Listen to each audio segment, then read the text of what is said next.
looking at a cutaway of the house in here. Kind of have the staircase on the side with piezo electric. Have the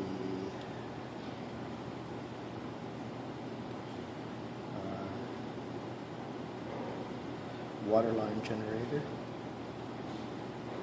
which I love that it's such an old technology. Mm-hmm. We were just talking about that before, like, you know, all the things that we've forgotten about. Well, even if you have a transom, you have a passive way to get hot air off the top of the roof. Mm-hmm. And if you have, you know, if you look back at 1900, those things were built that way for a reason. Right. They Mm-hmm. worked. We were just talking about that before you got here. Okay. All the stuff that we've gotten away from. Because I was late. Oh, no. The downspout. Before we had air conditioning, we had to care about Right. solar heating and stuff like that. So we have the rain barrel.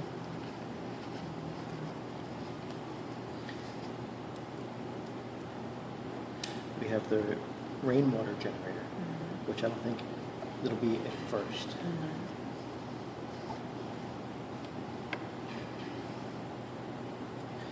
A plan B option for this would be, instead of having solar panels, I'm sure you've seen the solar shingles. I have heard of them. I Yeah. haven't seen them in practice anymore, but I have heard They of them. link together with copper strips, and you could make the entire roof a solar panel, but it looks like a traditional roof. We can also do some comparisons between having solar shingles to having a solar panel or something Right. like that. Yeah. Because depending on how the roof structure is put together, these could be articulated to get the maximum benefit of the sun. Right, Whereas this is a stationary type of collection. right. Although, depending on the position of the home, you could have one side and one side, Right. and it would be an interesting some test bed. comparisons. Yeah. And then it would also really benefit the community to know, like, okay, not only what works better than what, but what works better specifically for this, you know, area too. Because are we north facing or are we south Exactly. facing? Most of our homes facing the structure in that direction. The little cabinet, you would have the gray water system.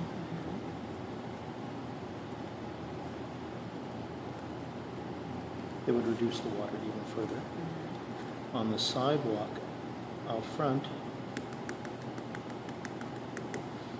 that's my little thing for semi-permeable pavement.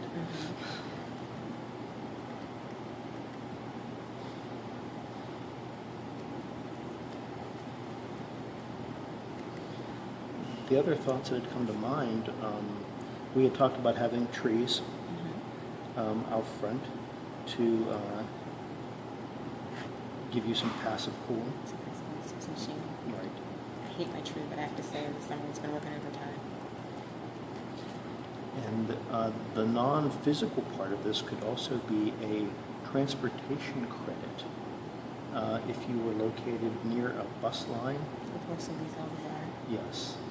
And you could also have a transportation credit if you had someone that bought this home that was a pedestrian or a bicyclist. Pedestrian, bicyclist, or if they agreed to do, maybe do some, I mean, if they're all going to the same university, Yes. carpooling, you know, park a zip car out front.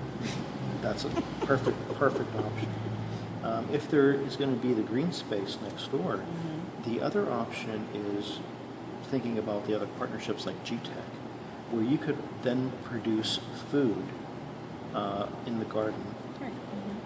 so that you start to remove a food desert. When all of these homes have fresh, healthy food, you can share with the neighbors. Right. So it's a whole different kind of power you're sharing at that point. You're sharing the power of health. Or you can take it across the street to the church, which has a food bank, operates a food bank a couple times a week. And I do think as much locally sourced materials as possible, of course. Absolutely, yeah. But just the amount of power that this house would generate while you're not even home Right. would be amazing. So you'd be selling energy back. Back into the grid.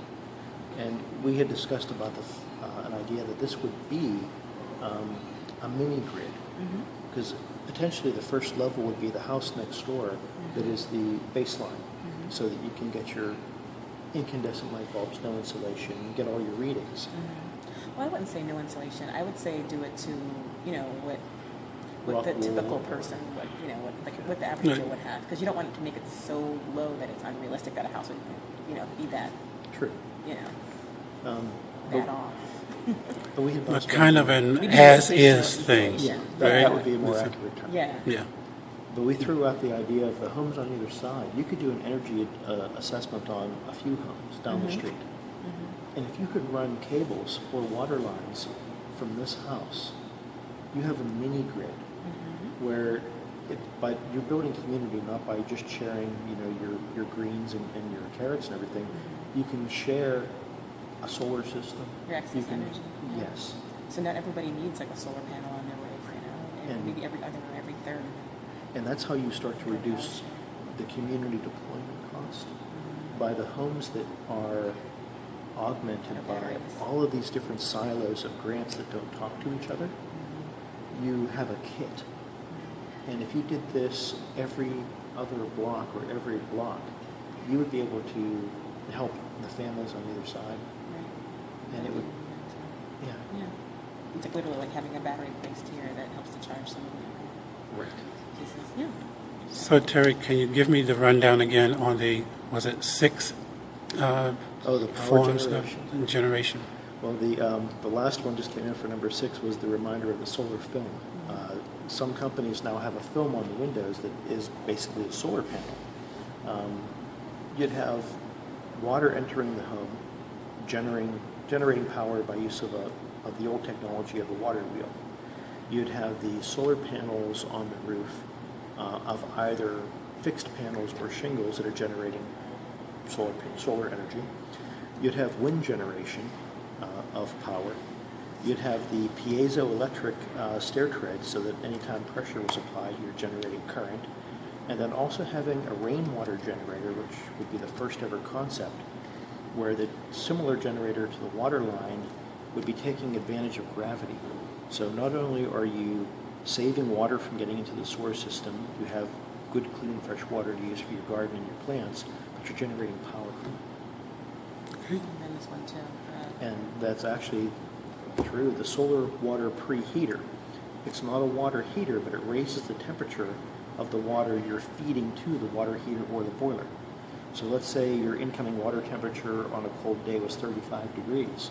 Well, all of a sudden you're feeding your boiler water that's 50 degrees. You're not going to expend as much electricity or natural gas to be able to heat that water to the temperature you need. Cool. So there's a lot here that you can squeeze into one building, and it's livable. It's not going to impede your daily life, and if it's done right, you don't even notice it.